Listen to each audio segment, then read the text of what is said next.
Pagpapatuloy natin ang pagbibigay ng puhunan sa mas marami pang negosyante para makapagsimula ng maliit na negosyo o micro-enterprise sa mababang interes at walang kolateral.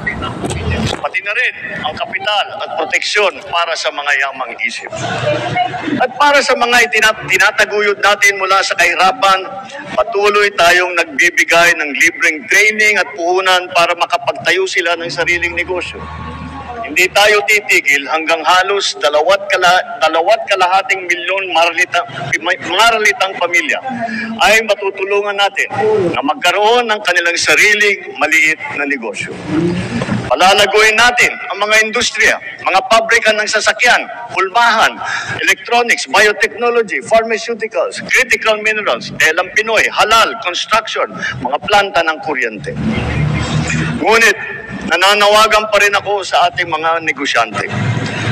Mamumuhunan kayo sa ating agrikultura.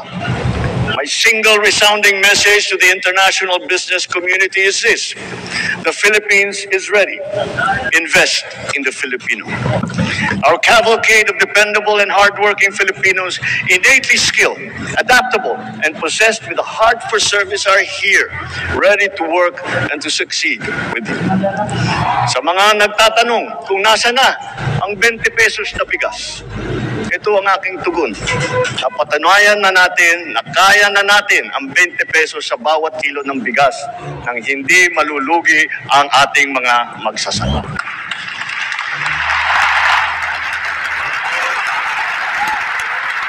Kamakailan naman ay matagumpay nating nailinsa dito sa Luzon, Visayas at Mindanao, kagaya sa San Juan, Pangasinan, Cavite, Occidental Mindoro, sa Cebu, sa Bacolod, sa Guimaras, Siquijor, Davao del Sur.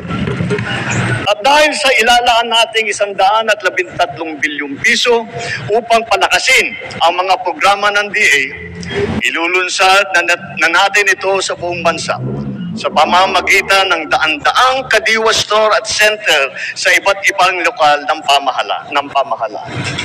Pinapalaan ko ang mga trader na magtatangkang magmanipula ng presyo ng palay o ng bigas o manloloko ng mga magsasaka. Hahabulin namin kayo dahil ang trato namin sa inyong ginagawa ay tinuturing naming economic sabotage.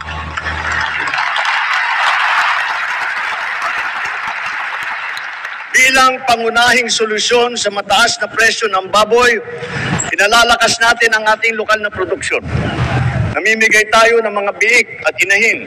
Nagpapatayo rin tayo ng mga biosecured facilities upang lubos na pababain ang presyo ng karne. Nagsimula ng magbakuna labang sa ASF at palalawigin pa natin ito ng pagbabakuna sa lahat.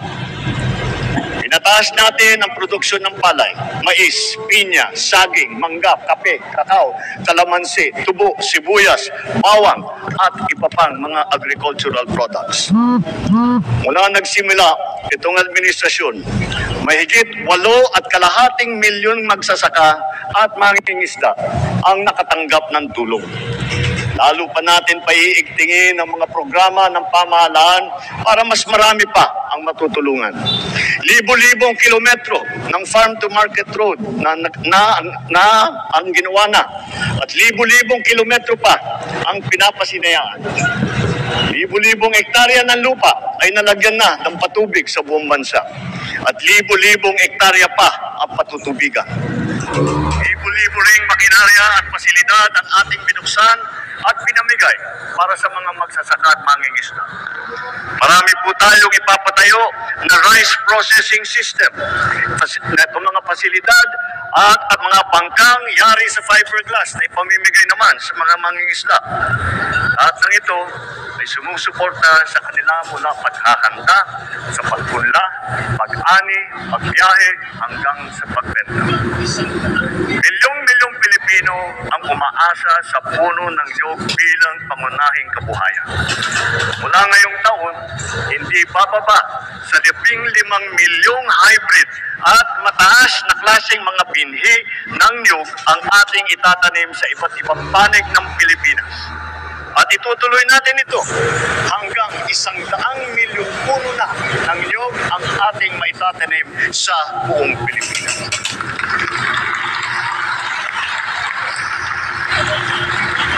At upang lubos na pasiglahin ang industriya ng niyog, ihilingin natin sa Kongreso na amyendahan ang Coconut Farmers and Industry Trust Fund Act para naman maging mas angkop sa mga pangangailangan ng ating